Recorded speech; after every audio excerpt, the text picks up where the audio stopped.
Kita berjumpa kembali dalam program Inspirasi Maranatha. Program yang lahir dari hasil penelitian, penulisan dan pengajian oleh para dosen Universitas Kristen Maranatha.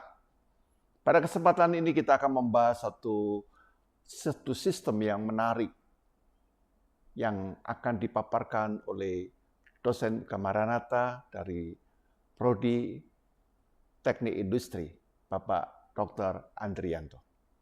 Dan mari kita awali acara kita dengan terlebih dahulu berdoa. Mari kita bersama berdoa. Bapa Surgawi yang maha baik, yang terus berkarya melalui Roh-Mu yang kudus, yang memberikan inspirasi pemikiran, dan juga memberikan pengetahuan kepada setiap manusia yang mencari. Dan kami bersyukur bahwa Engkau berkarya terus-menerus supaya harkat dan martabat manusia makin dihargai. Karena itu Bapak berkati setiap kami dalam setiap persoalan dan pergumulan kami, agar Engkau juga memakai kami menjadi orang-orang, menjadi para pribadi yang juga menjadi berkat dimanapun kami berada. Tuhan, kami serahkan percakapan kami dalam program Inspirasi Maranatha di dalam kuasa-Mu, dalam penyertaan dan pemeliharaan Tuhan. Kami berdoa di dalam nama Tuhan Yesus Kristus. Amin. Amin. Ya, saudara-saudara, pada kesempatan ini kita akan membahas satu topik yang menarik dari penelitian seorang dosen. Nanti akan saya perkenalkan Dr. Andrianto yang melakukan penelitian di Jepang. Dan kepada Pak Andrianto, silakan untuk memperkenalkan diri kepada pemirsa. Pertama, terima kasih kepada Bapak Pendeta untuk undangannya mengisi acara Inspirasi Maranatha ini. Semoga apa yang saya sampaikan ini juga bisa memberikan inspirasi bagi rekan-rekan semua dan juga bisa berguna bagi peneliti yang ada di Indonesia, khususnya untuk bidang yang saya tekuni ini juga. Seperti itu, Pak Pendeta. Mungkin Pak Andrianto, boleh saya tanya, Bapak mulai di Maranatha mulai tahun berapa? Bidang studi Bapak mungkin perlu disampaikan dulu. Oh iya, supaya pemirsa mengetahui apa yang mau dibicarakan ini. Jadi saya mengajar pertama di Maranatha itu tahun 2006 di program studi teknik industri.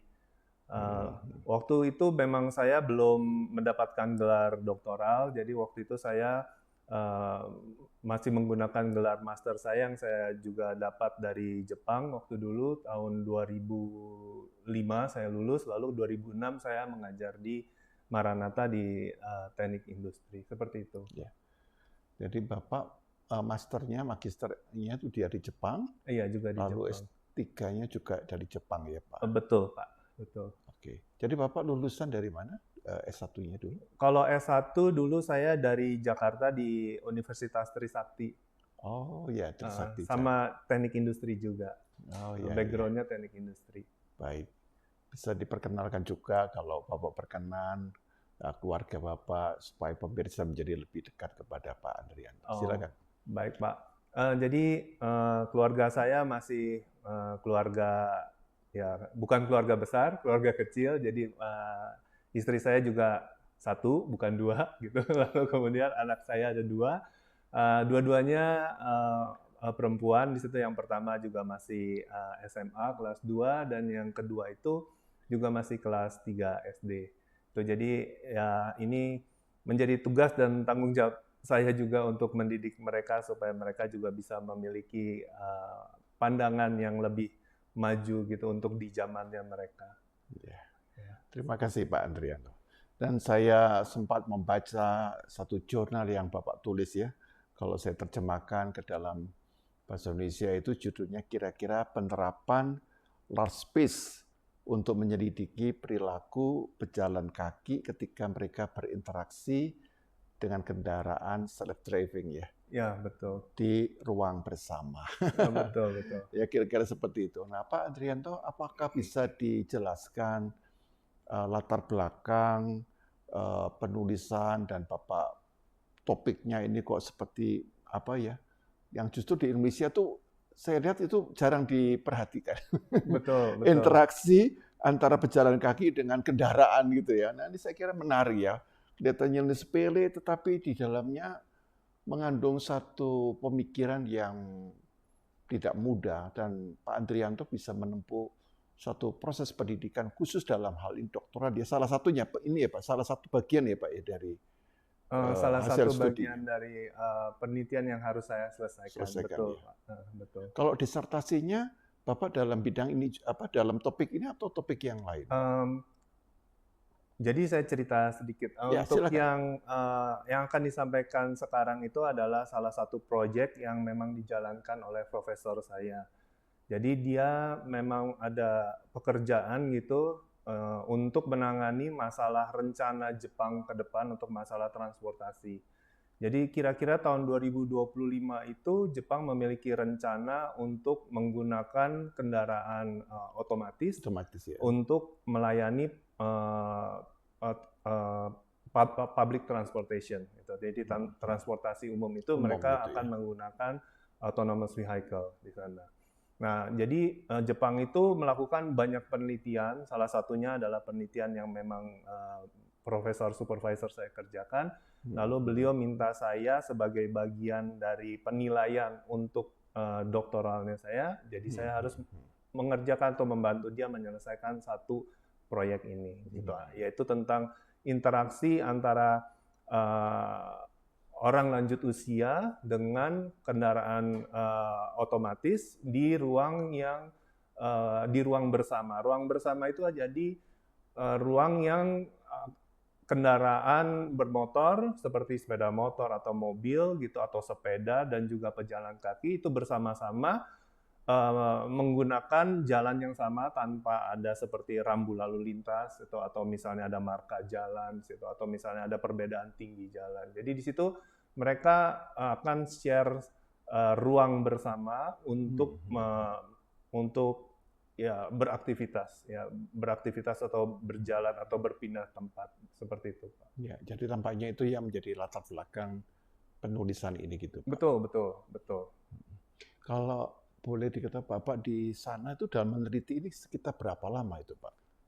Jadi kalau untuk proyek ini saya mengerjakan memang hampir kira-kira itu 2,5 tahun. Sampai saya menghasilkan paper ini itu kira-kira 2,5 tahun.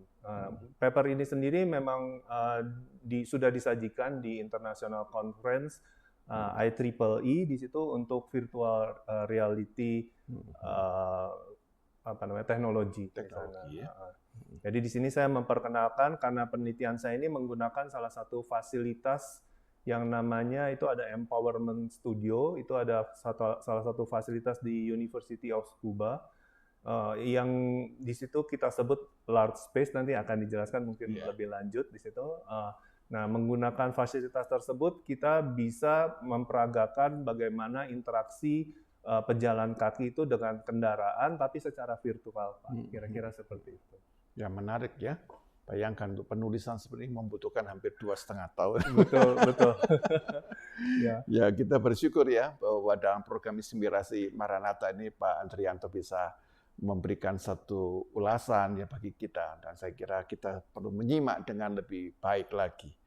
Nah, Pak, kalau saya perhatikan dalam jurnal yang Bapak tulis itu adalah bagaimana interaksi antara pejalan kaki dan autonomous vehicles ya Pak ya, di ruang bersama. Lalu di sana Pak Andrianto mencoba mengembangkan melalui sebuah fasilitas realitas VR ya, virtual reality. Ketika berinteraksi dengan autonomous vehicle di ruang bersama itu bagaimana gitu ya Pak. Nah, mungkin istilah-istilah kita masih belum familiar, jadi mungkin bantuan Pak Andrianto menjelaskan apa itu tentang kaitannya dengan virtual reality, lalu juga autonomous vehicle ya, walaupun saya membayangkan kendaraan yang bisa setir sendiri. Iya, betul. Tapi nanti bagaimana silakan Pak Andrianto bisa menjelaskan, mengeksplor apa pemikiran-pemikiran yang mungkin bagi pendengar Indonesia, para sahabat Maranatha ini belum terlalu familiar, Pak. Silakan Pak. Baik, Pak. Jadi sedikit lagi saya cerita tentang latar belakang dari penelitian ini. Jadi untuk penelitian antara kendaraan dengan pejalan kaki itu, kalau misalnya di Jepang, mereka itu concern sekali dengan yang namanya keselamatan partisipannya. Jadi walaupun itu sebatas penelitian, mereka tidak ingin orang yang terlibat dalam penelitian itu nanti mengalami cedera, kecelakaan, gitu, atau tertabrak dengan kendaraan tersebut. Apalagi ini kan interaksi antara sebuah kendaraan otomatis yang mungkin di sini juga belum apa namanya ya, belum benar-benar bisa digunakan secara langsung di jalan raya. Jadi masih dalam banyak penelitian yang dilakukan untuk memastikan bahwa kendaraan ini aman. Jadi Jepang ingin melakukan penelitian gitu menggunakan suatu fasilitas yang aman bagi si manusianya. Gitu. Nah, kebetulan di University of Tsukuba itu dia menyediakan sebuah yang namanya large space, itu adalah sebuah ruangan yang besar sekali. Kalau mau dibayangkan itu hampir sebesar lapangan basket atau lapangan voli gitu. Lalu kemudian dia di situ dilengkapi dengan banyak kamera di atas, sehingga di situ dia bisa memproyeksikan sebuah lingkungan, sebuah area yang ada di sebuah kota. Jadi dalam kasus saya itu kita menggambarkan ada yang namanya Tsukuba Center Station. Jadi di fasilitas tersebut kita bisa memproyeksikan Tsukuba Center Station itu ya secara virtual di situ, seperti itu Pak. Lalu kemudian di situ kita juga menggunakan sebuah simulator, kita bisa mengoperasikan sebuah kendaraan secara virtual. Tetapi memang tidak bisa beberapa kendaraan. Jadi hanya di situ memang yang bisa dilakukan adalah kita menggambarkan sebuah kendaraan yang tanpa pengemudi itu akan melintas di Tsukuba Center Station tersebut. Lalu kemudian di situ nanti tugas saya adalah merancang bagaimana pejalan kaki, utamanya adalah lansia, itu mereka akan berhadapan dengan kendaraan tersebut di tengah melintas. Ya, salah satunya adalah saat mereka mau menyeberang, gitu. Ya, atau mereka ketika berjalan berdampingan, karena di Tsukuba Center Station itu memang akan dirancang menjadi sebuah ruang bersama. Jadi di situ memang sudah dikurangi, rambu-rambu lalu lintasnya sudah dikurangi, gitu ya, marka jalan juga sudah dikurangi. Jadi orang bisa menyeberang di mana saja, gitu. Kendaraan di situ juga harus berjaga-jaga, gitu. Jadi mereka tidak bisa melaju dengan kecepatan tinggi, itu memang sudah diinformasikan di awal, ada rambunya bahwa di sini adalah ruangan bersama, dan biasanya itu kecepatan paling tinggi adalah 30 km per jam di situ. Nah, dengan menggunakan fasilitas itu diharapkan bahwa lansia yang terlibat dalam penelitian itu mereka tidak akan mengalami cedera atau tertabrak dengan kendaraan otomatis yang dalam notabene ini juga masih dalam penelitian lebih lanjut. Seperti itu, Pak. Ya. Ini sangat menarik bahwa tampaknya ke depan atau masa depan ini mungkin pada negara-negara yang maju seperti Jepang yang memulai dengan kendaraan swakemudi ya, atau saya menyebut swakemudi yang paling gampang gitu ya. Dan itu suatu saat juga akan suatu saat bisa pada negara-negara yang berkembang seperti Indonesia begitu ya, Pak. Nah, Pak, kalau Bapak lihat dalam penelitian seperti ini kan kendaraan ini misalnya kecepatannya 30 km. Nah, lalu lansia ini menyeberang, Pak. Betul. Menyeberang begitu. Nah, kan berarti kan harus perhatikan soal jarak gitu ya, Pak. Betul, betul. Iya kan? Betul. Misalnya walaupun ini 30 dan ini sudah dilengkapi dengan sensor, tapi kalau tiba-tiba orang ini menyeberang karena jarak terlalu dekat kan juga bisa cedera kan begitu. Bisa betul. tertabrak. Sebenarnya sih tidak akan cedera, cuman maksudnya secara emosional mungkin mereka akan merasa bahwa saya tertabrak begitu. Karena ini virtual ya. Virtual. Betul. Ya, belum real ya. Bukan real. Jadi mobilnya itu kendaraannya itu virtual. Jadi cuman ketika mereka tertabrak itu terkadang mereka juga merasa seperti terkejut. Jadi ketika saya melakukan penelitian itu saya juga melihat reaksi mereka ketika mereka tertabrak atau mereka seperti ingin terserempet, itu mereka juga reaksinya hampir seperti orang mau terserempet seperti itu. Menghindar. Iya, menghindar seperti itu. Tapi untuk itu memang kita sudah merancang, Pak. Jadi kondisinya itu kira-kira adalah 50 meter dari posisi ketika si pejalan kaki itu akan menyeberang. Jadi memang sudah kita perkirakan bahwa dengan jarak tersebut si pejalan kaki ini memiliki waktu untuk menyeberang walaupun kendaraan itu berjalan 30 km per jam. Memang sih tidak semuanya itu 30 km per jam. Jadi saya memvariasikan kecepatan kendaraan tersebut. Jadi dari 20, 25 sama 30 itu secara acak jadi kita munculkan ke si pejalan kakinya. Jadi ketika mereka menyeberang, di situ juga mungkin tadi pertanyaan Bapak bagaimana saya memberikan merancang eksperimennya untuk interaksi pejalan kaki dengan kendaraan tersebut. Itu pejalan kakinya ketika menyeberang posisinya itu ada skenario 1 itu dia tidak bisa melihat Pak kendaraannya. Jadi dari belakang munculnya. Jadi mereka jalan dari belakang, lalu kemudian dia belok, dia harus menyeberang, seperti itu. Ketika dia mau menyeberang, dia bisa melihat ada di sebelahnya, dari sudut mata itu dia bisa melihat, dia harus mengecek apakah ada kendaraan mendekati mereka. Gitu. Nah, sekitar kira-kira 50 meter itu masih kondisi aman. Nah, dan mereka masih bisa menyeberang sebenarnya. Tapi dengan variasi kecepatan 20, 25, 30 itu juga ada perilaku yang bisa dipantau, Pak. Jadi kadang mereka jadi merasa sungkan kalau misalnya kecepatannya 30 itu buat mereka mungkin terlalu cepat. Jadi mereka tuh mungkin menunggu gitu. Jadi walaupun itu kendaraan virtual ya mereka menunggu gitu seperti itu. Jadi tidak langsung menyeberang gitu. Nah, yang skenario kedua itu mereka bisa melihat ketika kendaraan itu mendekati mereka. Jadi ketika mereka mau menyeberang itu mereka bisa melihat dari jauh bahwa ada sebuah kendaraan yang akan lewat. Itu akan lewat seperti itu. Jadi mereka sudah memprediksi bahwa saya akan menyeberang dan ada kendaraan mau lewat gitu. Jadi sudah dari jauh ketika mereka jalan mereka sudah memiliki ancar-ancar saya mesti seperti apa. Gitu. Jadi kita melihat perbedaan perilaku ketika mereka melihat atau mereka tidak melihat. Lalu kemudian skenario yang ketiga itu adalah mereka berjalan beriringan karena ini ruangan bersama, jadi saya harus memberikan gambaran bahwa kendaraan itu mungkin melintas kira-kira hanya 1 meter di sisi mereka.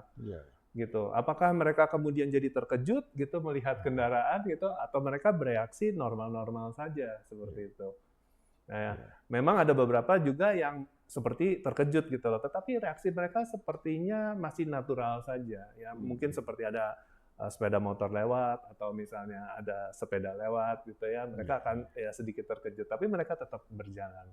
Dari situ ya kita bisa gali beberapa perilaku mereka ketika berinteraksi dengan kendaraan otonomous seperti itu. Sangat menarik ya, dan saya kira untuk orang Indonesia harus siap-siap untuk memperhatikan ini khususnya para lanjut usia. Pak, yang saya bayangkan begini Pak, ini kan ruang bersama. Betul. Nah, ruang bersama itu ada juga lansia yang karena usia itu menjadi disabilitas. Betul. Nah, misalnya pendengaran mereka berkurang. Betul. 2 kemungkinan ya Pak, penglihatan berkurang. Betul. Nah, apakah penelitian Pak Andrianto ini juga sudah mengarah atau mengantisipasi seandainya para lansia ini oleh karena faktor tertentu menjadi disabilitas, Pak? Atau anggap aja ada orang disabilitas juga. Untuk arah ke depannya mungkin memang akan ada penelitian yang melibatkan disabilitas, Pak. Cuman untuk yang saya kerjakan kemarin itu memang kita menseleksi partisipannya yang kondisinya itu masih sehat. Gitu. Karena kita menghindari, jadi seperti ketika saya melakukan eksperimen di sana, itu saya harus melakukan membuat proposal yang namanya etika. Nah, etika itu yang nanti akan dipelajari oleh University of Tsukuba bahwa eksperimen saya ini memang layak dan aman untuk dijalankan bagi partisipannya, bagi orang tua gitu. Jadi kita harus menghindari hal-hal yang bisa membahayakan mereka di sana. Dan saya harus bisa meyakinkan bahwa memang partisipan yang saya undang ini juga mereka sudah siap gitu ya. Maksudnya kondisi mereka itu tidak dalam kondisi yang sakit, yang nanti ketika saya menjalankan eksperimen itu mungkin akan membuat mereka menjadi misalnya shock gitu ya, atau misalnya jadi sakit kepala begitu. Nah itu juga memang ada kayak prasyarat ya Pak gitu untuk. Jadi tidak seperti kita merancang lalu kemudian jalankan saja eksperimen, di sana tidak seperti itu. Jadi mereka ada komite yang memang mempelajari dahulu penelitian ini layak tidak, aman tidak gitu untuk dijalankan bagi masyarakat, bagi orang Jepang terutama seperti itu. Iya Pak, saya hanya bisa berimajinasi dengan apa yang Bapak sampaikan. Iya. Nah, tadi dengan saya melanjutkan bahwa dalam ulasan Bapak ini studi interaksi antara pejalan kaki dan kendaraan kemudi tadi diharapkan dapat dapat mengembangkan satu sistem ya Pak ya, satu sistem yang sesuai. Jadi upaya mengembangkan pengaturan eksperimental itu adalah mempelajari perilaku pejalan kaki saat berinteraksi. Apakah bisa dijelaskan apa yang disebut dengan desain sistemnya itu, Pak? Oh, baik, Pak. Jadi sistem yang dimaksud di sini adalah sistem dari autonomous vehicle, dari apa namanya tadi Pak ya istilahnya? Kemudi. Kemudi gitu ya. Jadi sistem ini lebih ke arah sistem kemudi karena mereka itu kan harus memiliki kepandaian mengidentifikasi perilaku dari kendaraan lain dan juga dari pejalan kaki. Seperti itu. Jadi kita akan memberikan beberapa gambaran dari penelitian ini bahwa untuk lanjut usia mereka akan memiliki perilaku seperti ini gitu. Sehingga nanti sistem itu bisa mungkin dikembangkan untuk mengantisipasi ketika mereka menghadapi perilaku dari pejalan kaki yang bisa menimbulkan bahaya, Pak, seperti itu. Jadi sistemnya itu nanti bisa mengidentifikasi, oh ternyata ini memang dia kalau perilakunya seperti ini mereka akan langsung menyeberang lari seperti itu. Jadi mungkin kendaraan akan mengurangi kecepatan dan kemudian atau dia berhenti seperti itu. Jadi memang di sini Jepang memang sedang mengumpulkan banyak data untuk perilaku dari pejalan kaki khususnya lanjut usia supaya memang kendaraannya ini memiliki kemampuan memiliki kepandaian ya secara otonomus gitu bisa mengantisipasi situasi-situasi bahaya ketika menemukan perilaku dari pejalan kaki yang mungkin bisa berbenturan atau bertabrakan dengan kendaraan tersebut. Seperti itu. Sistem yang dimaksud. Jadi sistem di sini desain sistemnya juga bukan hanya pada tanda bayan, tetapi maksudnya kendaraan kemudi ini Pak, misalnya dia bisa ngerem mendadak begitu? Bisa. Nah, kalau rem mendadak itu kan biasanya kan pada penumpang, Pak. Mereka misalnya katakan kendaraan umum naik bis. Begitu mendadak kan mereka seperti kan terlempar juga gitu. Nah, jadi ini bisa terlindung, tetapi yang saya bayangkan penumpang ini pun juga kan bisa cedera juga. Yang saya bayangkan pasti penelitian memikirkan keselamatan bagi pejalan kaki, tapi juga keselamatan bagi penumpang di dalam kendaraan ini ya Pak ya. Betul sekali Pak itu. Jadi sedikit tentang kendaraan otomatis ini. Kendaraan otomatis ini kalau misalnya kita meneliti itu memang mengacu ke standar autonomous vehicle levelnya itu dari yang Amerika punya. Jadi itu ada dari level 0 sampai level 5. Gitu. Jadi level 0 itu yang kendaraan manual. Jadi yang saya teliti ini ada di level 4 dan di level 5 yang artinya dia full autonomous. Nah, kendaraan full autonomous itu mereka kendaraan tersebut tergantung dengan yang namanya sensor. Jadi sensor itu dia ada sensor lateral, jadi di bawah kendaraan itu dia ada seperti naik turun seperti itu. Jadi memang ini salah satu kelemahan juga dari sistem kendaraan otonomous. Jadi dia tidak bisa dengan kondisi yang terlalu menanjak atau yang terlalu turun. Karena kalau misalnya terlalu turun dia tidak bisa melihat ke depan jauh, karena dia akan melihat jalan di situ. Atau dia menanjak dia tidak melihat sesuatu di atas di situ. Jadi untuk jalan datar itu dia masih bisa melihat. Nah, untuk range berapa meter itu kendaraan kalau misalnya dia sudah bisa mengidentifikasi, dia tidak akan rem mendadak. Rem mendadak itu adalah salah satu bukan salah satu, alternatif terakhir untuk menghindari terjadinya kecelakaan. Jadi ketika kepandaian itu diberikan pada sistem, jadi ketika dia sudah bisa mengidentifikasi ada pejalan kaki akan menyeberang dalam jarak misalnya 30 meter, maka dalam jarak itu dia akan sudah mengurangi kecepatan secara bertahap. Jadi dia tidak akan seperti rem mendadak yang mungkin akan membahayakan penumpang yang di dalamnya. Di situ. Jadi memang itu tidak semudah seperti yang saya ceritakan, karena engineer-nya itu juga banyak, mereka juga berupaya. Yang paling baik itu seperti apa gitu.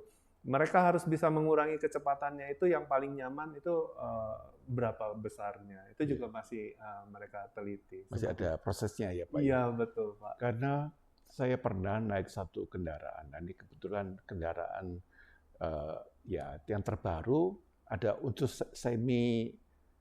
Ada cruise, ya. Ya, cruise jadi mode, kalau ada objek yang tiba-tiba mendadak ini, dia langsung ngerem begitu kan, Pak? Iya, betul.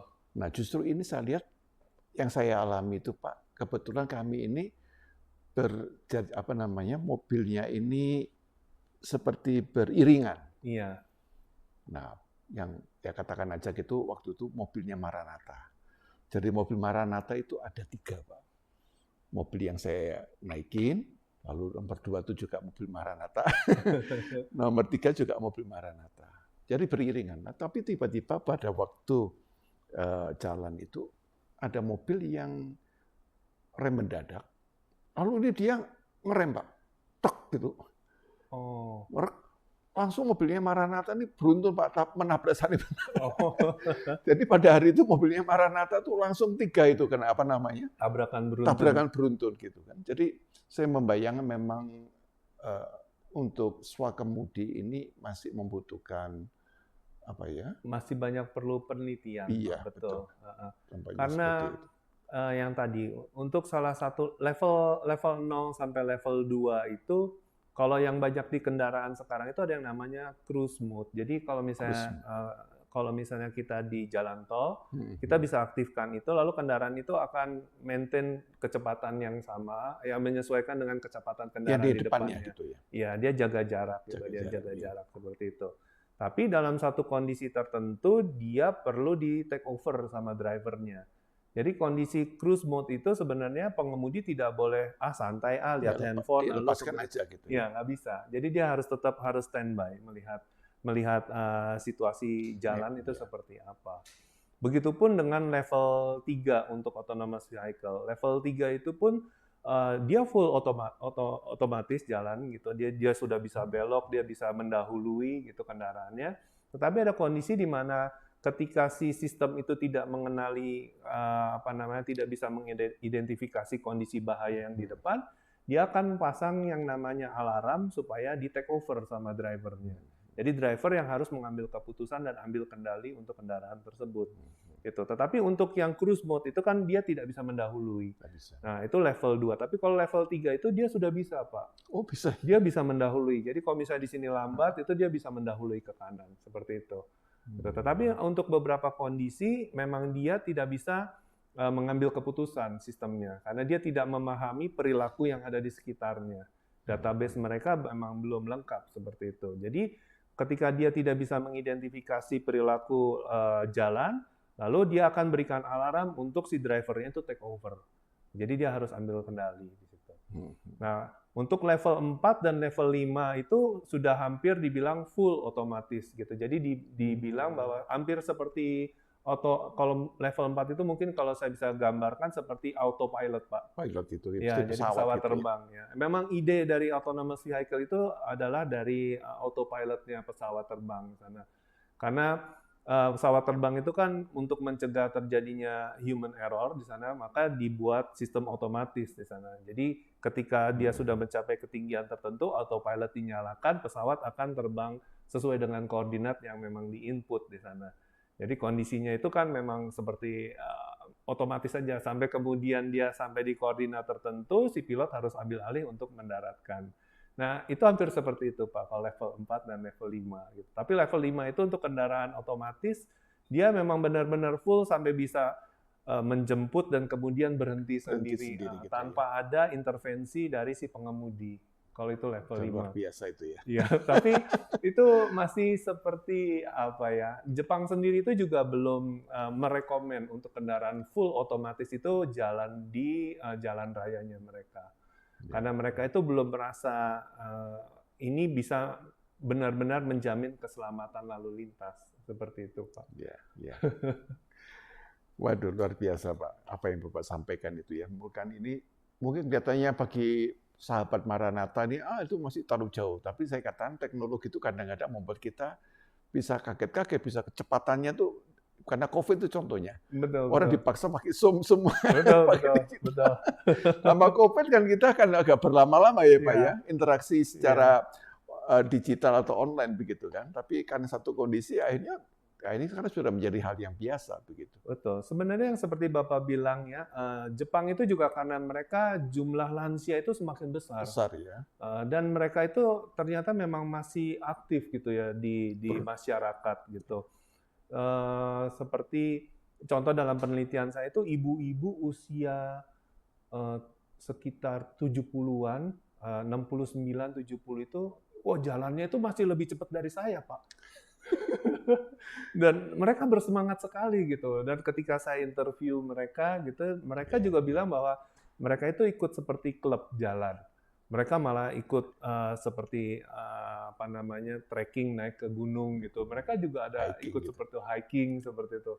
Itu wah beda sekali gitu ya. Saya lihat bahwa memang mereka punya budaya, walaupun usianya sudah tua, mereka masih tetap aktif gitu untuk ikut acara-acara sosial gitu. Mereka masih menggunakan public transportation gitu ya, masih naik kereta. Kadang itu juga makanya Jepang akhirnya harus memikirkan bagaimana ini kalau misalnya apa namanya teknologi digabungkan dengan kondisi masyarakat mereka yang seperti itu Pak. Iya, ya, ini pengalaman yang luar biasa ya dari Pak Adrianto yang bukan hanya menjadi peneliti tapi dia tinggal di sana sehingga bisa merasakan secara emosional dan juga bagaimana suasana batin, tapi juga ada spirit yang perlu kita contoh bahwa orang boleh lanjut usia, tapi badan harus tetap sehat. Nah, karena itu mereka punya culture, sehingga tadi public transportation itu dipikirkan karena mereka ini aktif juga orang-orang lansia. Betul, betul. Satu kalau misalnya saya boleh membandingkan ya, membandingkan antara Indonesia dengan Jepang. Budaya jalan kaki itu mereka di sana memang benar-benar sangat melekat dengan kehidupan mereka gitu. Sedangkan kalau misalnya di kita itu seperti budaya jalan kaki, misalnya contoh saja, misalnya saya lihat pejalan kaki yang ada di Jalan Asia Afrika sampai Sudirman di Kota Bandung, itu kan sepertinya sudah disiapkan sama Pemkot Bandung gitu supaya orang mau jalan kaki gitu. Mungkin di Asia Afrika masih ramai, tapi ke arah Sudirman itu semakin sedikit yang jalan, Pak. Jadi kalau saya lihat ini sebenarnya malah banyak dipakai misalnya untuk parkir gitu ya, atau misalnya untuk pedagang asongan. Betul Pak, betul seperti itu. Makanya budayanya berbeda gitu ya. Budayanya berbeda. Bukannya saya bilang mana yang baik atau mana yang buruk seperti itu. Itu perbedaan budaya di sana. Nah, semestinya Indonesia kalau misalnya memang mereka mau mengadopsi misalnya teknologi, itu sebenarnya baiknya mempelajari dulu budayanya itu seperti apa. Dan ketika teknologi itu dikembangkan, teknologi tersebut dikembangkan dengan background budaya yang seperti apa gitu. Jadi ketika kita memang menerapkan, itu bisa kita sesuaikan dengan budaya di negara kita gitu. Gitu. Kalau boleh saya memberikan gambaran tentang penerapan teknologinya, itu mungkin ya budaya itu benar-benar menjadi latar belakang. Kalau di Jepang itu menjadi latar belakang mereka mengembangkan teknologinya mereka. Seperti itu. Nah, kita sudah makin diperluas ya bahwa penelitian ini ternyata bisa nanti menginspirasi kita juga ke depan, baik tentang pejalan kaki, tapi juga tentang lansia yang menggunakan transportasi umum, tapi juga spirit-spirit yang perlu kita teladani. Dan tentunya materi ini akan sangat menarik. Kita akan lanjutkan pada sesi yang kedua, segmen kedua, setelah informasi yang satu ini.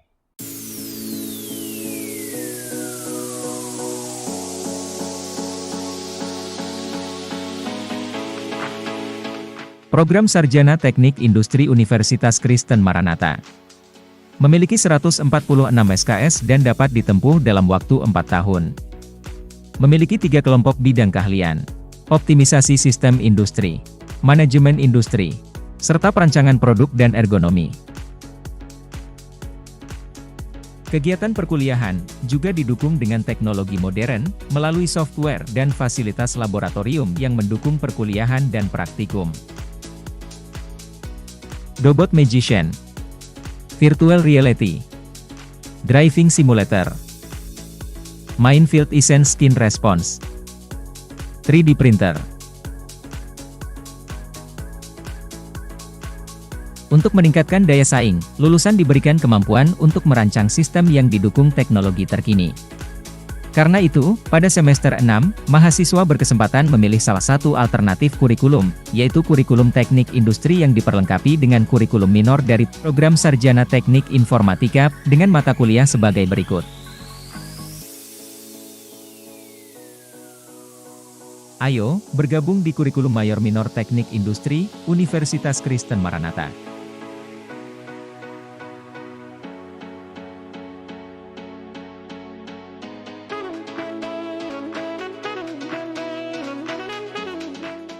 Ya, kita lanjutkan segmen yang kedua program Inspirasi Maranatha dengan narasumber kita Dr. Pak Andrianto. Pak Andrianto, di dalam penelitian yang Bapak lakukan, kalau saya baca di sana bahwa penerapan teknologi virtual reality itu adalah pendekatan yang menjanjikan untuk mensimulasikan ya Pak, kemungkinan situasi sulit yang terjadi dalam lalu lintas nyata gitu. Betul, betul. Nah, mungkin Bapak bisa membantu menjelaskan situasi sulit yang bagaimana ya Pak ya, yang sering dihadapi dalam penerapan dengan teknologi virtual reality itu. Pertama, teknologi virtual reality ini memang baru muncul kan belakangan ini, baru ramai gitu ya. Terutama sejak internet juga banyak digunakan gitu ya. Jadi penggunaan sinyal pengiriman informasi lewat internet dan sebagainya itu menjadi lebih mudah. Nah, virtual reality ini kan memang tujuan dia adalah menggambarkan situasi nyata tetapi dalam bentuk maya gitu. Jadi dia menggunakan bisa ada alat bantu gitu, misalnya kacamata gitu ya. Nah, diharapkan dengan virtual reality ini kan mengurangi yang namanya interaksi secara langsung dengan kondisi aktual. Kalau yang saya lakukan itu kondisi nyata interaksi dengan kendaraan gitu. Jadi dengan di ruang virtual ini si peserta eksperimen itu ya dia bisa mengurangi bahaya-bahaya yang mungkin muncul kalau mereka berinteraksi dengan langsung dengan kendaraan tersebut seperti itu. Tetapi memang virtual reality itu belum saya bisa bilang 100% sempurna, dia bisa menggambarkan situasi nyata seperti itu, Pak. Jadi salah satunya yang tadi saya bilang mereka harus menggunakan alat seperti kacamata gitu. Ada yang sudah menggunakan kacamata, mereka harus double kacamatanya gitu. Jadi mereka merasa seperti janggal gitu ya, karena kok pakai kacamata 2 gitu ya. Karena kacamata itu memang digunakan untuk mengirim sinyal informasi, koordinat ke simulatornya, sehingga simulatornya itu bisa membaca posisi dari si pejalan kaki terhadap kendaraan virtual yang dijalankan di sana.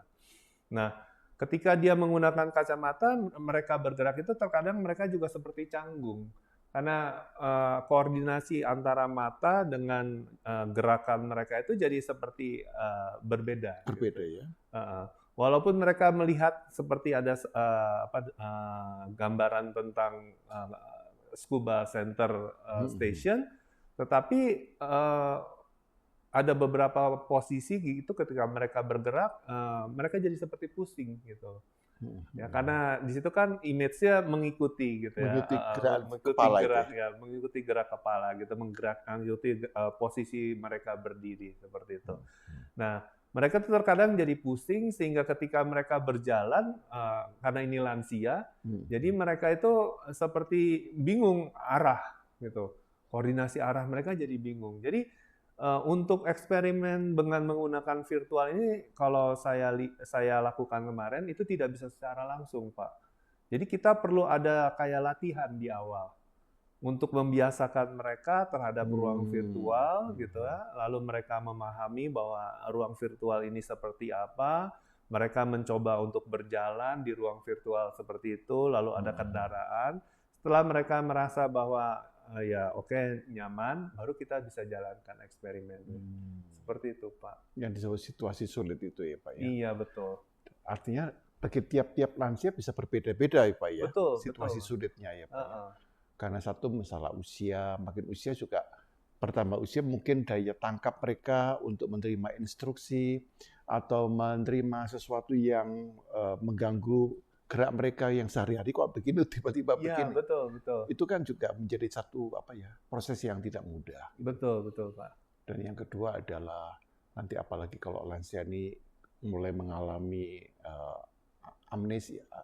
Ada kemungkinan itu bagaimana? Kalau yang amnesia itu bagaimana, Pak? Amnesia seperti tadi karena ini penelitiannya kita harus lewat selektif ya. Ya, selektif lewat filter dari university, jadi dihindari ya, Pak ya? Dihindari itu. Karena kita juga menggunakan memang ada seperti bukan perusahaan, jadi ada rekanan dari laboratorium kita yang mereka bisa mencarikan partisipan yang sesuai dengan kondisi penelitian kita. Gitu. Ya, jadi benar-benar mereka concern banget akan yang namanya keselamatan itu, walaupun itu memang cuman hanya dunia virtual. Ya, tapi kan kesannya kok pernah ketabrak itu. Iya, betul, betul. Itu psikologinya kan, wah ternyata dalam penelitian saya ternyata bisa mati nih. Walaupun tidak mati sungguhnya, tapi sebenarnya kalau realita saya mati juga ini. Itu mereka bisa tanya, Pak, itu ketika mereka berjalan, lantainya licin tidak? Jadi kita harus memastikan bahwa lantainya itu tidak licin. Tidak ada benda-benda yang bisa seperti kabel atau misalnya benda yang diletakkan di bawah sehingga mereka itu bisa tersandung seperti itu. Seandainya mereka memang ada benda itu, benda tersebut memang aman untuk diinjak atau misalnya ketika mereka melintas tertendang sama mereka, itu tidak akan mencederai mereka. Itu sampai kita harus menjelaskan seperti itu, menjamin bahwa partisipan yang kita undang itu pasti selamat ketika selesai menjalankan eksperimen. Saya kira poin ini yang saya kira sangat relevan untuk Indonesia, bahwa kita kadang-kadang, seringkali mengabaikan tentang safety, keselamatan itu. Jadi seakan-akan keselamatan itu nomor sekian gitu ya. Iya. Jadi dia penting, misalnya saya naruh di trotoar, ini saya mau jualan sesuka-sukanya saya, lalu orang yang jalan kaki terpaksa harus keluar dari trotoar ini, tapi justru kemudian itu menjadi satu bahaya, misalnya mereka terserempet kendaraan lain, betul, atau mereka tersandung, ya. Betul. Nah ini contohnya seperti ini. Kadang-kadang kita yang mengatakan ya udah kita maklumi. Nah justru karena maklum seperti inilah yang membuat kita tidak bisa mendisiplinkan masyarakat kita, khususnya juga nanti kalau menghadapi lansia. Iya. Ya itu kan generasi yang sebenarnya harus kita pikirkan lebih serius karena mereka yang paling gampang cedera.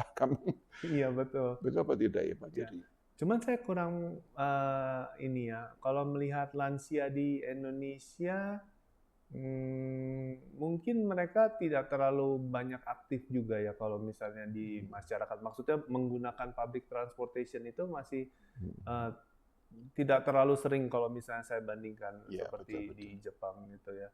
Karena mereka biasa mungkin hanya di sekitar rumah gitu ya, atau ya paling ya di rumah saja gitu ya, atau kalau enggak pergi memang menggunakan kendaraan gitu. Jadi tidak menggunakan sarana transportasi publik, karena kalau melihat sarana transportasi publik seperti ibu saya dulu, dia pergi ke Bandung gitu, dia naik bis gitu, bisnya melaju gitu, dia baru bangun naik itu bisnya sudah melaju gitu, tapi sopirnya tidak mempedulikan bahwa ini orang tua mau naik gitu, seperti itu. Yang mana kecepatan mereka untuk turun atau naik itu sangat berbeda dengan anak muda yang bisa cekatan begitu kan. Iya. Dan kadang-kadang saya pernah jumpai Pak yang seperti itu.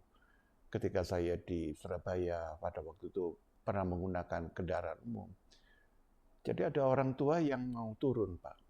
Jadi orang mau turun. Tapi harusnya kan berhenti. Iya. Mau turun. Ya dia berhenti sebentar, lalu jalan lagi. Nah orangnya ini Pak terpelanting, Pak. Iya, betul. Itu Seperti itu kejadiannya kan? seperti Ya, itu. seperti ini. Betul, Jadi, Pak. hal-hal seperti inilah yang saya katakan harus menjadi harusnya menjadi Perhatian ya. perhatian sehingga itu menjadi habit. Kalau syukur-syukur itu menjadi semacam karakter, menjadi budaya kita gitu. Nah, betul, Pak. Karena nyawa manusia ini berharga sekali. Saya tangkap di itu Setuju, Pak. bahwa Setuju. Jepang itu walaupun tidak menyebut dirinya sebagai negara yang beragama Beragama. begini, tapi kalau saya perhatikan, saya sempat deh Pak ya, hanya sekedar jalan-jalan aja sih. Itu saya lihat kok tertib, rapi, bersih. Iya, betul, betul. Waktu itu semuanya serba serba jelas Iya, gitu betul. kan. Itu saya lihat kalau saya kagum sekali gitu ya. Lalu memperlakukan orang asing. Kalau saya sempat terlambat kereta, ya diberikan solusi, bahkan disuruh istirahat di ruangannya, lalu mereka yang mencarikan kereta, lalu kereta dipanggil, ini sudah keretanya, lalu diantar. Iya, betul, betul. Saya sangat terkesan sekali itu ya, mereka ramah begitu ya, memperlakukan orang.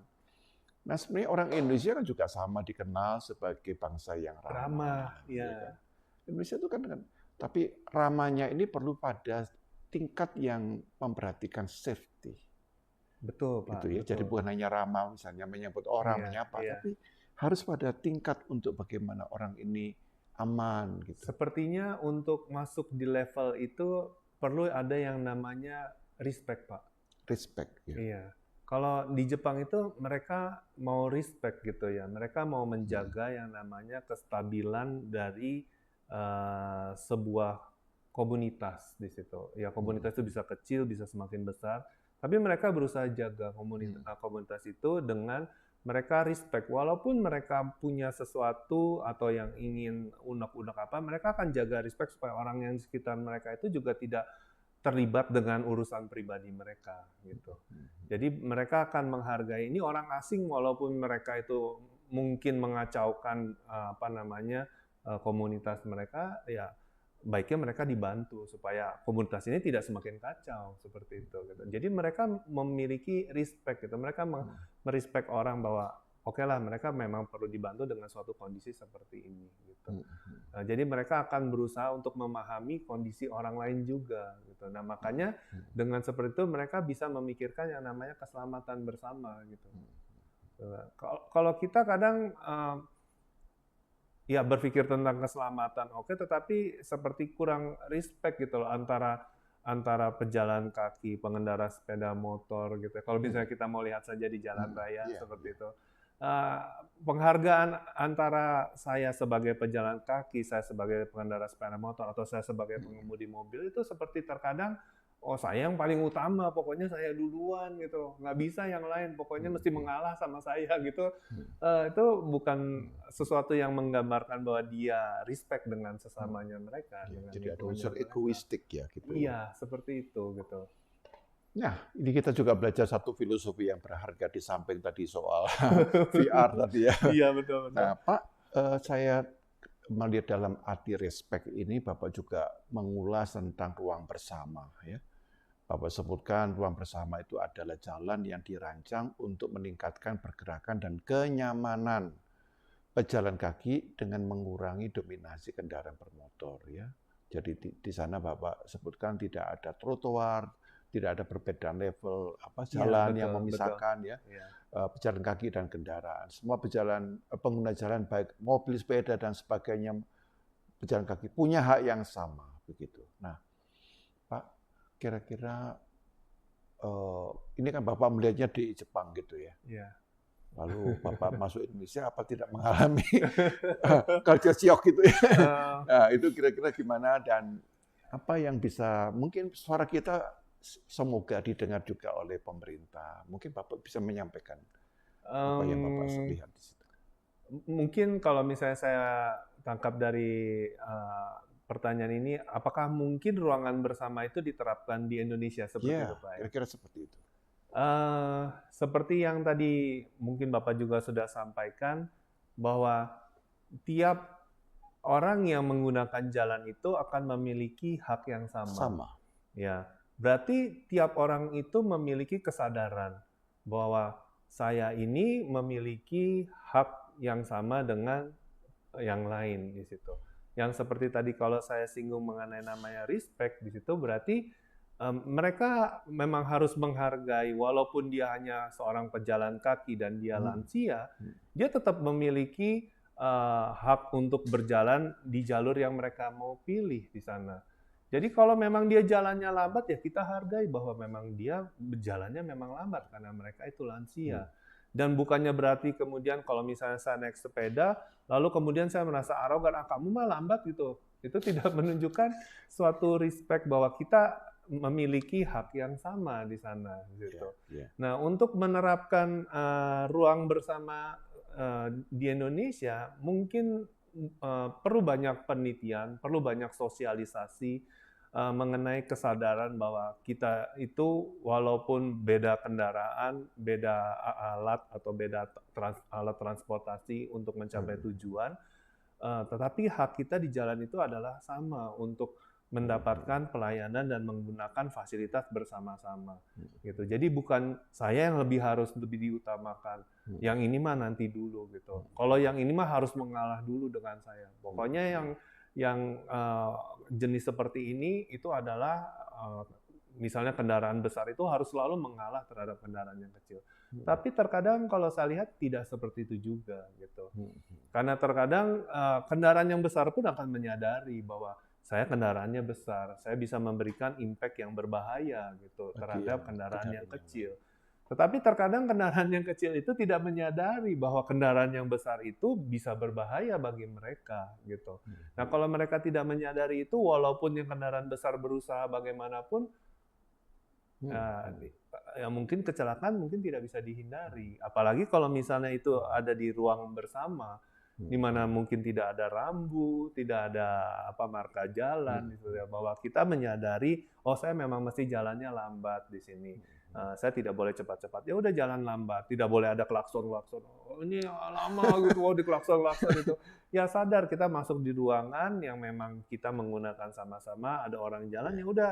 Berarti kendaraan juga harus bersama-sama dengan orang berjalan, mungkin beriringan bersama. Nah itu sudah ada belum gitu loh, kalau misalnya memang kita mau menerapkan di Indonesia, sudah ada belum di diri masyarakat di Indonesia, budaya tersebut memang sudah menempel belum gitu.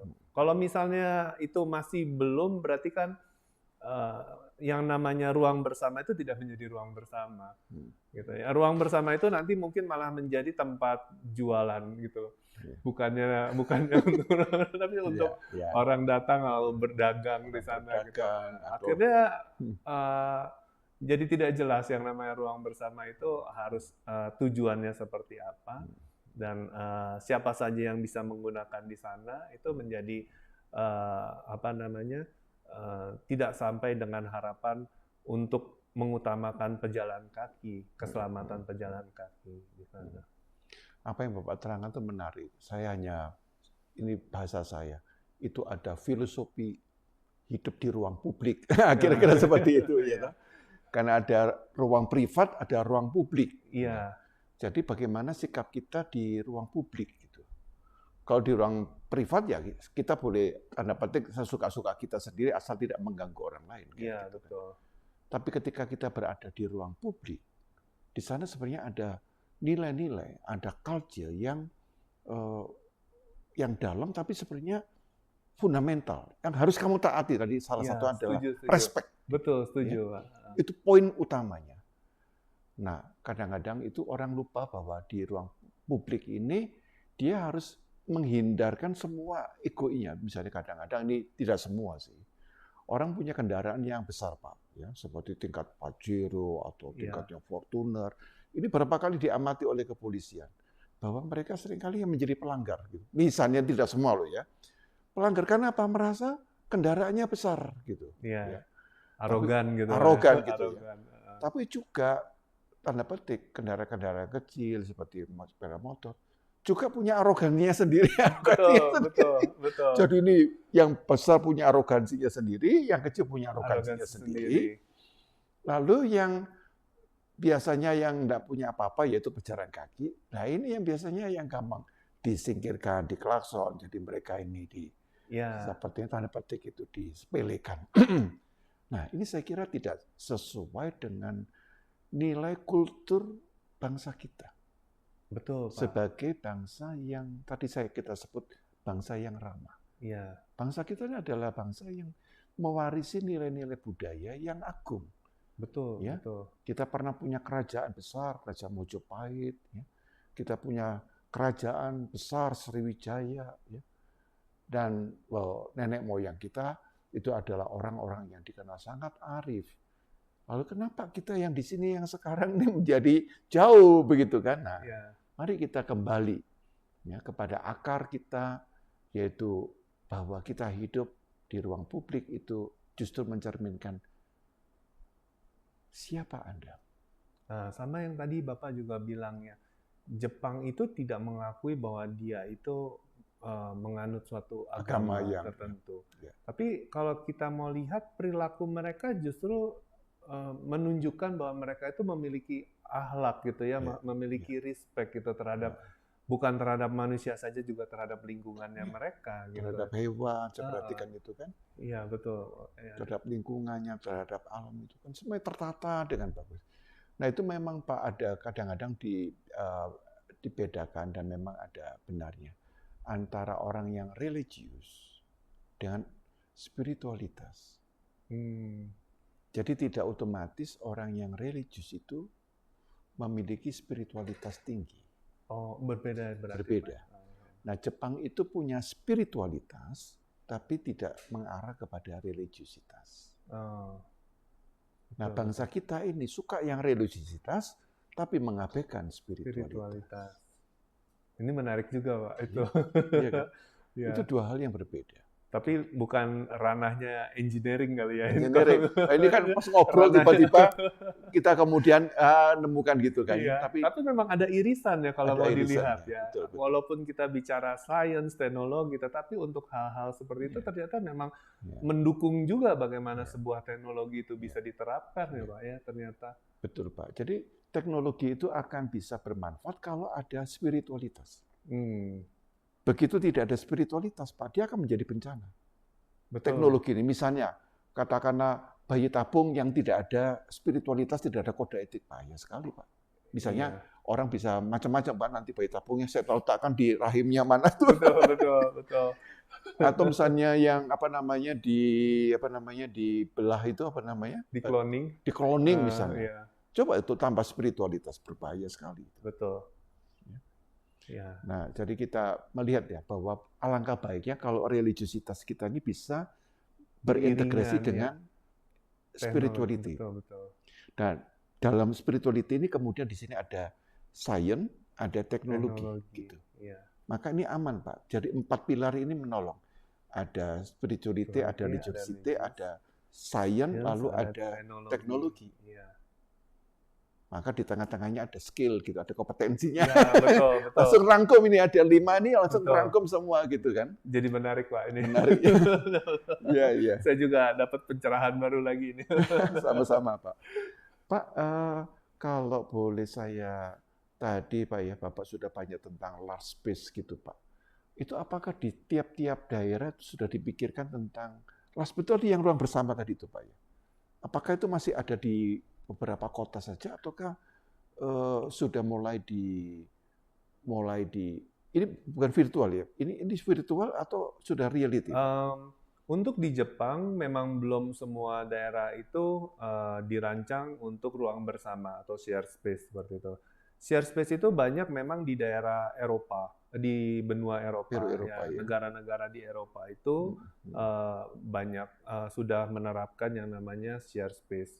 Jadi mereka emang mengutamakan pejalan kaki. Tetapi untuk di Jepang, mungkin untuk di Tokyo itu ada beberapa tempat seperti di dekat Ginza, itu ada daerah juga yang sudah dirancang untuk menjadi ruang bersama.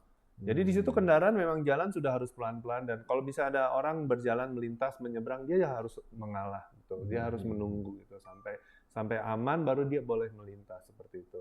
Nah, salah satu yang jadi rencana kalau di tempat saya itu di Tsukuba itu salah satu ya daerah yang menjadi tempat penelitian tentang ruang bersama itu ada di sekitar stasiunnya dia. Gitu. Karena Tsukuba itu bukan kota lama, Pak. Tsukuba itu baru berkembang sekitar tahun 1960-an. Memang itu menjadi science city. Waktu dulu University Tsukuba itu juga adanya di Tokyo. Tapi kemudian dia dikasih lahan baru di daerah Tsukuba situ, lalu mereka baru mengembangkan menjadi university, menjadi yang namanya Science City waktu itu.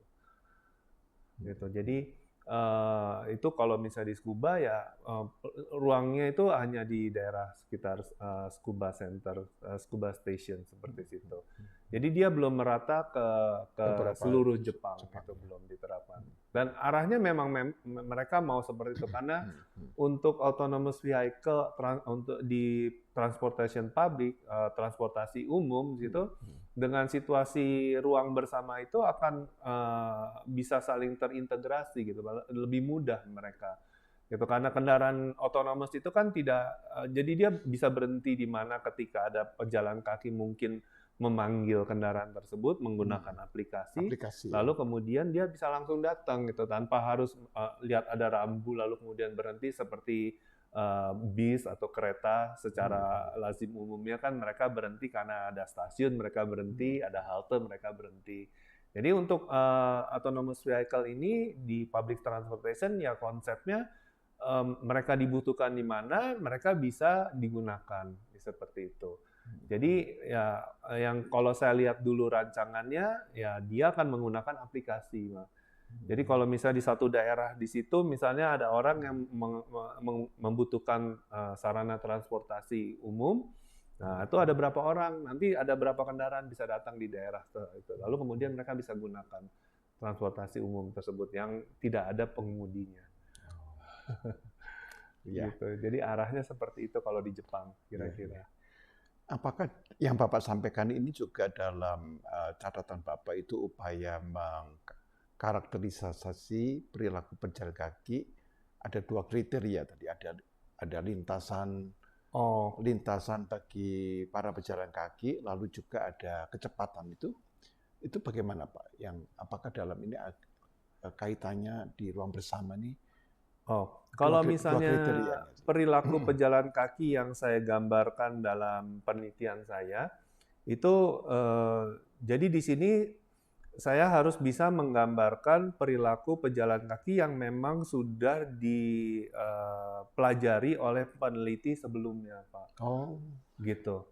Jadi saya tidak bisa menggunakan saya maunya seperti ini, tidak bisa gitu karena kita bicara masalah penelitian, kita bicara harus ada benang merahnya antara penelitian terdahulu tentang pejalan kaki itu mereka seperti apa skemanya.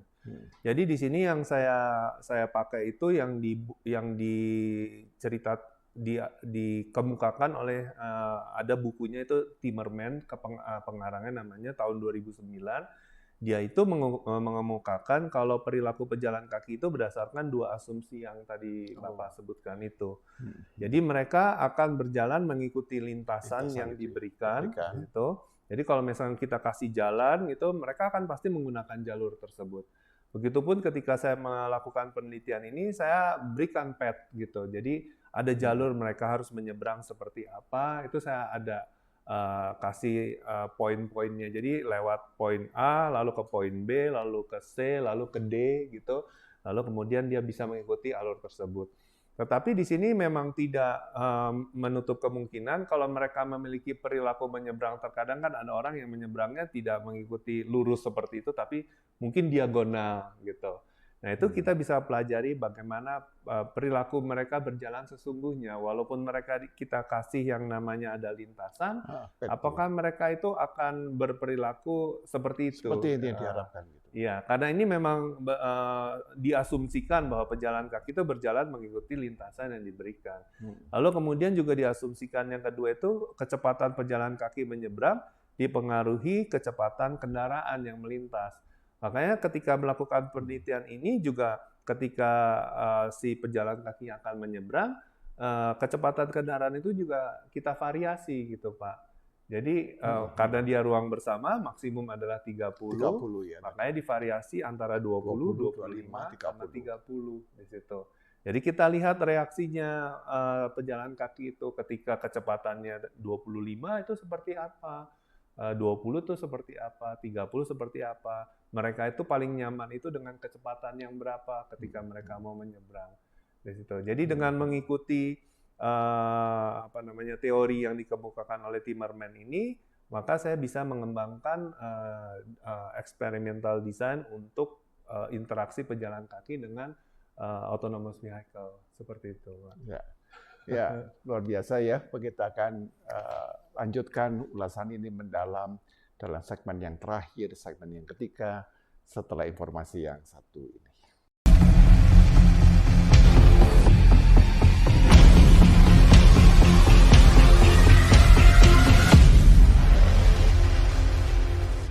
Shalom Bapak Ibu, teman-teman mahasiswa dan rekan-rekan.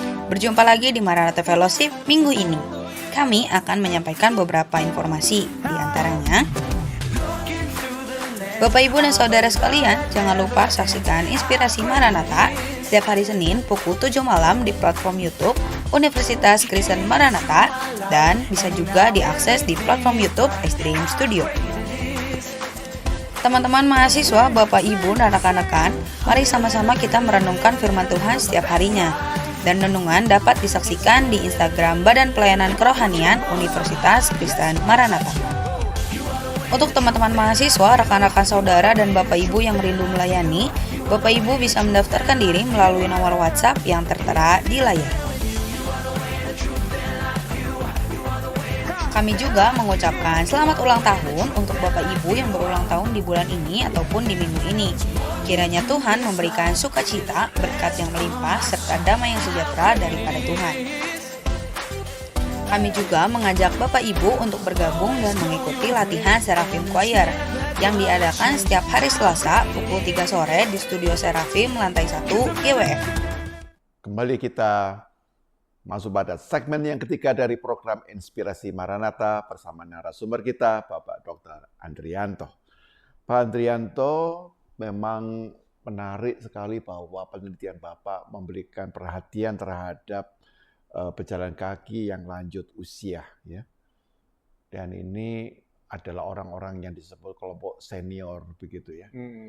Dan kalau saya lihat baik Jepang ataupun China itu sangat menghormati orang tua gitu ya. Betul, Pak. Orang China itu ada satu filosofi namanya hao ya. Jadi jadilah anak yang uhao ya, uhao pada orang tua ya. Dan di dalam Alkitab juga diajarkan dalam 10 firman, hormatilah ayah dan ibumu supaya engkau panjang umur ya di tanah yang diberikan Tuhan Allahmu kepadamu ya. Jadi ada nilai-nilai budaya, tapi juga ada nilai-nilai iman. Di dalamnya ada spiritualitas yang memang memberikan penghargaan, penghormatan kepada orang tua. Gitu ya.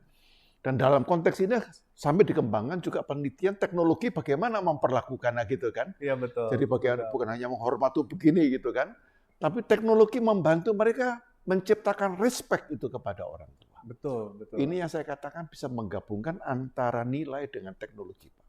Ya. Itu yang saya katakan luar biasa di situ. Jadi respect itu bukan hanya di dalam tutur kata gitu, tapi dalam perilaku bahkan juga di dalam sebuah sistem kehidupan. Betul, Pak. Nah, lalu Bapak di sini menyebutkan bahwa populasi orang berusia 65 tahun ke atas di Jepang itu meningkat menjadi 40%. Betul. Nah, nanti pada tahun 2050.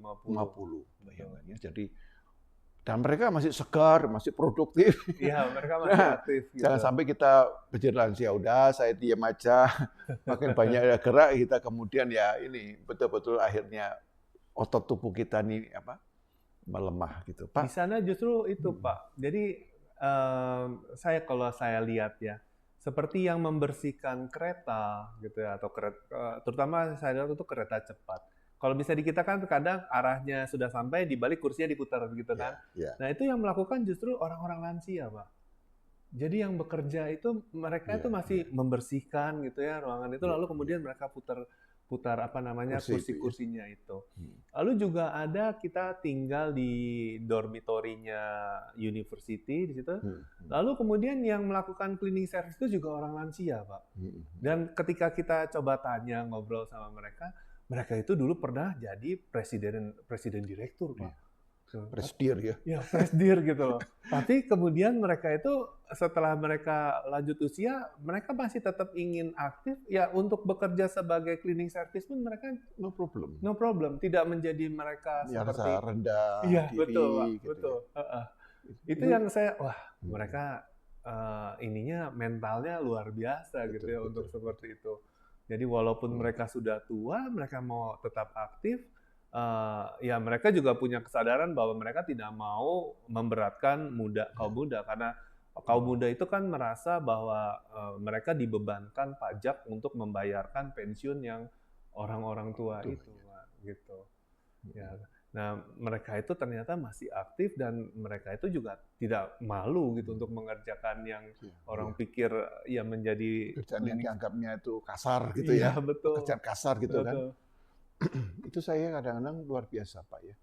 Saya pernah merasa malu dalam arti begini, Pak. Ada satu program saya di salah satu negara begitu. 1 bulan, Pak. Nah, yang mengejutkan saya, yang membersihkan kamar saya ini adalah orang-orang lanjut usia, Pak. Jadi saya orang muda tuh merasa malu gitu, Pak. Kamar saya diberi, tapi aturannya begitu. Iya. Tapi setelah kita, tadi ya Bapak omong-omong, kita tanya cerita mereka, kita yang lebih malu lagi, Pak. Karena apa? Mereka dulu CIO, Betul. mereka dulu adalah pimpinan perusahaan besar. Iya, betul. Lalu di usia lanjut mereka happy sekali itu. Dan bukan saya lihat ada yang membersihkan kolam, ada yang penyapu jalan. Iya. Dan mereka lakukannya tuh dengan gembira gitu. Mungkin karena mereka masih merasa berguna kali, Pak, ya. Iya.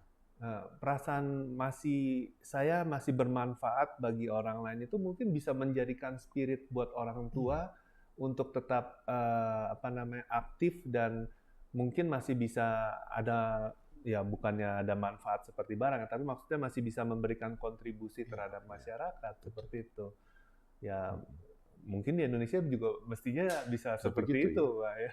Jadi para senior lanjut usia, ya boleh kita masuk di biasanya Indonesia panti jompo ya. Panti jompo, Tapi ya. jangan dibayangkan kalau panti jompo kemudian kita hanya duduk-duduk. Nah, iya kan begitu kan. Iya. Tapi mari kita tetap aktif, menggerakkan tubuh kita, menggerakkan jiwa kita, menggerakkan roh kita untuk apa? Bahwa kita masih berharga. Itu poin yang saya kira pesan yang mau disampaikan melalui teknologi tadi juga. Betul. Teknologi itu kan juga maksudnya mau mengangkat martabat manusia ya, Iya, Pak. betul, Pak. Nah, lalu di bagian tulisan Bapak yang terakhir itu saya terkesan itu Bapak membuat tentang bagaimana memastikan bahwa semua parameter berhasil diperoleh dan dihitung dari simulator ya, waktu tempuhnya, waktu tunggu, jarak titik tabrakan dari sudut defleksi sudut ya. Iya, betul. Ini memang istilah teknis. Nah, nanti Pak Andrea menjelaskan dan akan dilengkapi dengan satu slide yang membantu pemirsa sahabat Maranatha untuk memahami apa yang dijelaskan oleh Pak Andrea. Silakan Pak Andrea. Oke, saya coba jelaskan bagaimana ya. Jadi dari eksperimen ini memang diharapkan kita mendapatkan beberapa parameter yang bisa dijadikan tolak ukur untuk ini perilaku mereka itu mau menerima berinteraksi dengan autonomous vehicle atau tidak, atau mereka merasa resist, merasa ini sepertinya berbahaya buat saya gitu. Jadi di sini ada beberapa parameter yang harus saya hitung berdasarkan dari hasil simulator. Jadi simulator itu nanti dia akan mencatat koordinat posisi dari pejalan kaki dan juga dia akan mencatat koordinat dari si kendaraan. Begitu juga ada waktu ketika eksperimen itu dijalankan sampai kemudian eksperimen itu selesai. Nah, berdasarkan dari data yang saya peroleh dari simulator itu, saya akan berusaha menghitung yang namanya pertama itu adalah waktu tempuh, traveling time. Jadi waktu tempuh itu memang ketika yang tadi saya jelaskan bahwa saya merancang eksperimen ini berdasarkan suatu path, berarti di situ ada start dan kemudian ada yang namanya finish di sana. Nah, jadi traveling time itu saya hitung berdasarkan waktu mereka start sampai kemudian mereka sampai di tempat finish. Ya. Nah, khususnya untuk ketika menyeberang di situ untuk skenario dan skenario 1 dan skenario 2, jadi ketika dia tidak melihat kendaraan mendekat dan ketika dia melihat kendaraan itu mendekat, itu saya hitung waktu mereka berangkat, start, lalu kemudian saya lihat waktu mereka selesai sampai di tempat tujuan. Tetapi kalau mereka menunggu ketika kendaraan itu lewat, itu berarti saya harus mempertimbangkan waktu tunggunya, Pak. Jadi traveling time itu tidak termasuk waktu tunggu di sana, gitu. Ya, jadi traveling time itu dihitung supaya saya tahu benar waktu tempuhnya mereka itu tanpa menunggu. Berarti kedua parameter yang harus saya cari adalah waktu tunggu, traveling time, waiting time. Waiting time. Nah, waiting time itu saya hitung ketika mereka akan menyeberang, lalu kemudian mereka melihat ada kendaraan melintas dan mereka berhenti. Menunggu sampai kemudian di dalam perancangan itu memang saya ada menentukan yang namanya titik tabrak. Jadi kalau misalnya si pejalan itu tetap menyeberang dan kemudian kendaraan itu lewat, itu ada namanya satu titik di mana dia akan bertemu. Dan itu namanya titik tabrakan di situ. Nah, itu akan saya hitung ketika si pejalan kaki itu berhenti sampai kemudian kendaraan itu melewati titik tabrakan. Dan kemudian si pejalan kaki mulai bergerak. Ketika dia melewati titik tabrakan, biasanya pejalan kaki itu akan mulai berjalan. Nah, di situ waktunya saya bisa tentukan waktu tunggu dari si pejalan kaki di situ. Nah, dari waktu tunggu yang saya dapat itu saya bisa menghitung waktu tempuh dia secara bersih, secara murni. Lalu kemudian yang untuk skenario ketiga itu lebih mudah karena itu mereka hanya berjalan beriringan. Berarti itu hanya saya hitung waktu mereka waktu dari start sampai waktu mereka finish. Iya, itu hanya saya kurangi saja seperti itu dari data yang ada di simulator. Lalu kemudian untuk jarak terhadap titik tabrakan, jadi itu saya akan pantau apakah mereka akan berusaha, jadi kalau misalnya ada kendaraan melewati seperti itu, mereka akan berusaha untuk menjauh seperti itu ketika menyeberang, atau mereka tetap saja berjalan lurus di situ. Kalau mereka lebih banyak berusaha untuk berjalan diagonal, jadi arahnya seperti menjauhi dari arah kendaraan datang seperti itu. Nah, itu berarti kan mereka ada merasa sedikit resist, merasa tidak nyaman dengan ada kendaraan yang mendekat. Jadi situ saya bisa melihat apakah perilaku mereka itu sebenarnya berusaha untuk saya nggak mau deket-deket nih dengan kendaraan gitu ketika menyeberang. Tapi kalau misalnya mereka tetap jalan mengikuti path, berarti mereka tidak merasa ini berbahaya buat mereka gitu. Ya, jadi di sini saya akan melihat jarak ketika mereka menyeberang terhadap titik tabrakan di situ. Seberapa jauh mereka berusaha menjauhi dari titik tabrakan. Nah, kalau mereka semakin jauh dari titik tabrakan, walaupun kendaraan mungkin belum sampai di titik tabrakan, berarti mereka kan sudah kira-kira nih saya bakal kalau misalnya lewat di sini, kemungkinan akan tertabrak dengan kendaraan. Jadi mereka sudah berusaha memberikan jarak lebih jauh dengan kendaraan. Ketika kendaraan mendekat, mereka akan berusaha untuk menjauhi gitu. Jadi mereka menyeberang dengan arah seperti diagonal, tidak dengan lurus di situ. Nah, tujuan ini mencari jarak antara titik tabrakan itu adalah untuk menganalisis kondisi itu, Pak. Nah, itu saya dapatkan caranya dengan menggambarkan lintasan dari pejalan kaki. Jadi di situ saya harus gambarkan koordinat dari pejalan kaki dari data simulator itu. Posisi mereka lintasannya itu menjauhi dari titik itu atau mereka cenderung malah lurus saja. Gitu. Jadi itu tinggal saya pindahkan saja ke Excel datanya, lalu kemudian di situ Excel itu ada untuk menggambarkan seperti grafik berdasarkan data koordinat itu, lalu kemudian saya bisa dapat gambar trajektori lintasan dari si pejalan kakinya. Gitu. Nah, itu saya bisa lihat seberapa jauh dia berusaha menghindari, menjauhi diri mereka dari kendaraan. Lalu yang terakhir itu adalah deflection angle. Deflection angle itu lebih ketika si pejalan kaki itu berjalan beriringan dengan kendaraan. Jadi kalau misalnya mereka merasa ini tidak aman, tidak nyaman mereka. Jadi mereka tidak akan berjalan lurus. Ketika ada kendaraan itu melewati mereka seperti itu, mereka pasti akan cenderung berjalannya jadi seperti itu. Akan menjauhi, walaupun arahnya tetap lurus, tapi mereka akan berusaha ada defleksi di situ. Nah, kalau mereka semakin tidak nyaman, defleksinya tentunya akan semakin jauh. Gitu. Nah, angle-nya itu akan semakin besar. Nah, itu juga saya dapatkan dari hasil simulator yang saya gambarkan menggunakan Excel. Jadi trajektorinya, lintasan dari pejalan kaki itu bisa kelihatan. Kalau misalnya dari E ke F itu adalah garis lurus, nah dia itu berapa dia ketika bersamaan dengan kendaraan yang melintas tersebut, ketika kendaraan itu bersebelahan dengan dia kan mestinya akan mulai untuk menyimpang kalau dia merasa tidak nyaman. Jadi dari situ saya bisa menganalisis perilaku mereka itu terhadap kendaraan otonomous ketika berinteraksi di ruang bersama, mereka itu menerima atau mereka itu malah sepertinya tidak nyaman dengan kendaraan. Jadi parameter-parameter itu yang memang saya gunakan untuk melihat, ini jadi saya sampaikan saja gambaran hasilnya. Jadi interaksi lansia dengan autonomous vehicle itu lansia berperilaku, sebenarnya mereka berperilaku natural saat menyeberang ketika kendaraan itu melintas. Karena selain saya melihat perilaku mereka, juga saya memberikan survei, Pak. Jadi ketika mereka selesai melakukan eksperimen, jadi saya suruh mereka untuk mengisi pertanyaan-pertanyaan apakah misalnya kamu merasa nyaman tidak gitu, merasa aman tidak berinteraksi dengan kendaraan tersebut. Nah, untuk yang menyeberang itu kita dapatkan dari hasil pengamatan kecepatan kendaraan itu bertambah, maka frekuensi mereka untuk menunggu juga akan semakin bertambah.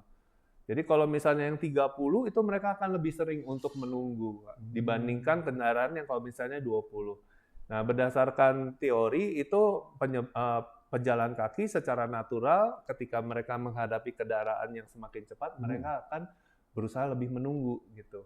Mereka akan lebih banyak menunggu, memberikan kendaraan untuk lewat lebih dahulu ya, seperti itu. Jadi mereka natural. Lalu yang kedua itu lansianya itu seperti ketika diamati itu seperti menghindari titik tabrak. Jadi seperti mereka ada jalan, ada diagonal. Ada beberapa peserta itu mereka berjalan seperti menjauhi titik tabrak, memberikan jarak lebih banyak terhadap kendaraan yang sedang mendekat di situ. Tetapi kemudian ketika saya interview mereka dengan survei tersebut, mereka tidak mengakui bahwa mereka merasa takut dengan kendaraan tersebut. Jadi kira-kira ada 52 dari peserta itu mengakui mereka memang memiliki kebiasaan untuk menyeberang diagonal. Jadi bukan karena mereka takut, tapi memang mereka biasa nyeberangnya itu nyerong-nyerong seperti itu, Pak. Gitu. Oh, jadi saya tidak bisa mengambil kesimpulan kalau mereka jalan diagonal itu karena mereka takut terhadap kendaraan otonomus, gitu. Lalu yang ketiga, lansia itu menyangkal jika mereka berusaha menghindar autonomous vehicle saat berjalan beriringan. Jadi ketika mereka jalan bersama-sama, berpapasan dengan kendaraan itu lewat dari belakang, melintas gitu, mereka bilang, enggak, saya nggak berusaha untuk berjalan menjauhi kendaraan tersebut. 79% dari mereka itu, mereka bilang saya merasa aman-aman saja ketika berjalan beriringan.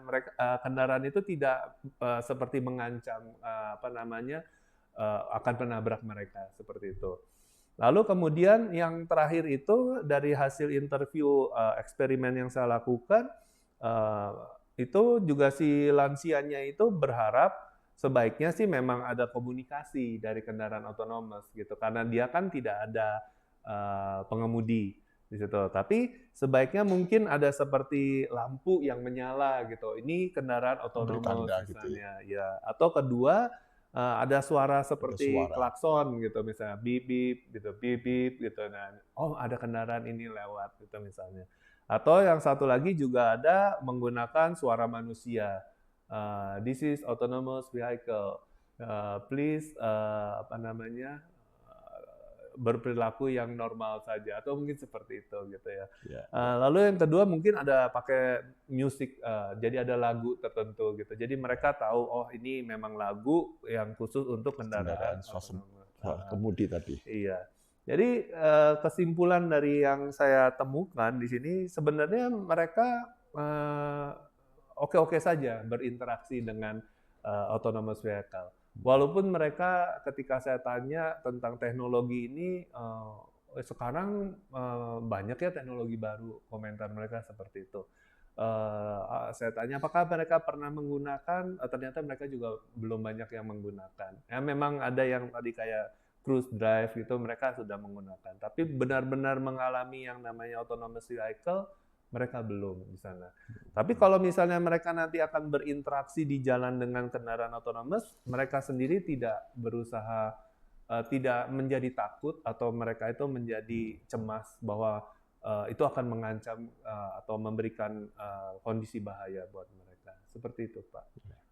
Luar biasa ya, dari penelitian yang dari hal yang sederhana tapi begitu kompleks, tapi yang kompleks kemudian memberikan pada kita panduan yang praktis sekali.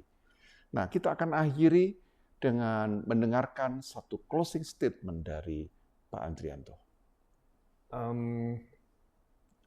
Jadi belajar itu tidak mengenal usia, pertama yang saya perlu bilang.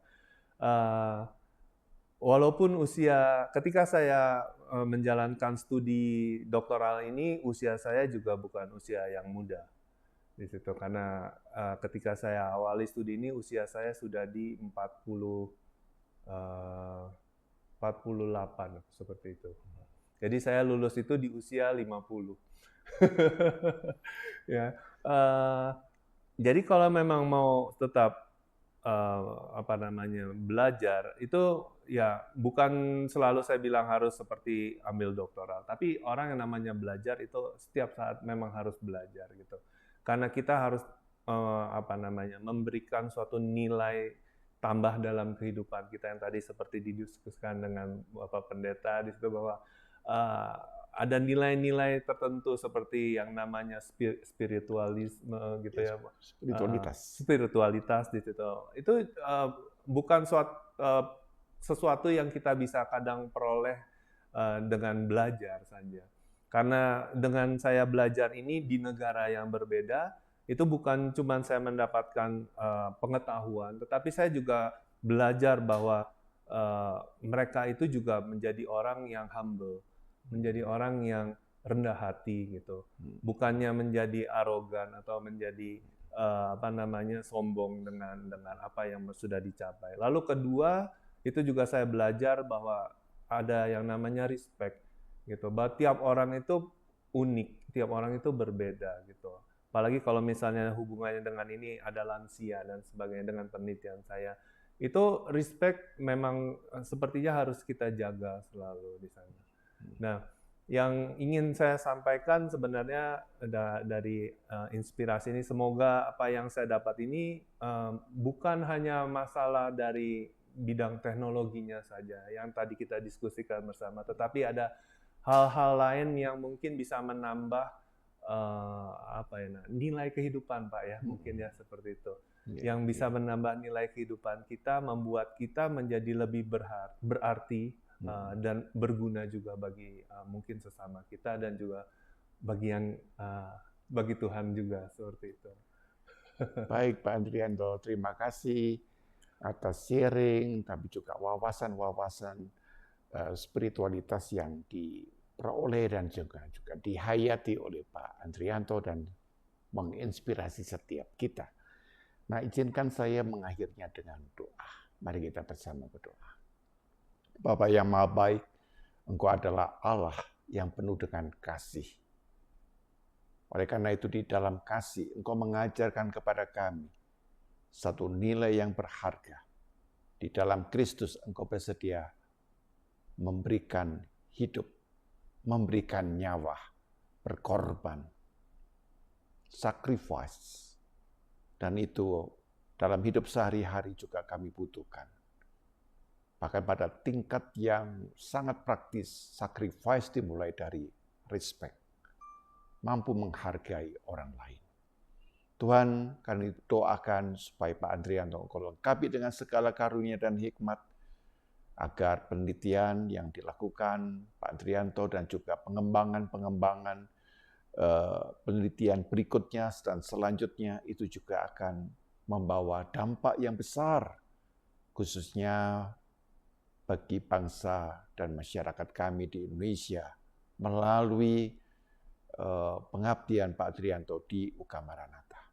Tuhan berkati pula setiap kami, agar kami juga boleh tergerak hatinya untuk mengasihi para orang tua kami, setiap orang yang lanjut usia, orang-orang yang kami anggap senior, dan kami juga membantu mereka. Dan mereka boleh juga meneladankan kepada kami satu perilaku yang menunjukkan martabat manusia yang sesungguhnya, yaitu mampu menghormati satu dengan yang lain. Tuhan, inilah persembahan kami program Inspirasi Maranatha. Tuhan, kuduskan program ini. Kami berdoa di dalam kuasa-Mu, dalam nama Tuhan Yesus kami berdoa. Amin.